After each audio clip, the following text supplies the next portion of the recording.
Hi అండి, welcome to our channel. మన ఇంట్లో టిఫిన్కి పిండి లేనప్పుడు ఈ రెసిపీ ఒక్కసారి ట్రై చేయండి. పిల్లలు ఎంతో ఇష్టంగా తింటారు. ఫస్ట్ బెల్లం తీసుకొని బాగా మెత్తగా కొట్టుకోవాలి.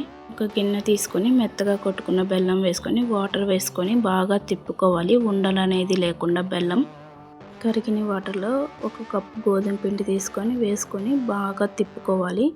గోధుమ పిండి అనేది ఉండలుగా కట్టకుండా బాగా తిప్పాలి.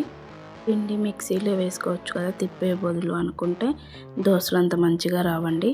కావాలంటే బెల్లం మిక్సీ పెట్టుకొని పిండి చేత్తో తిప్పుకోవాలి. ఈ కన్సిస్టెన్సీలో ఉండాలి దోశ బ్యాటర్ అనేది.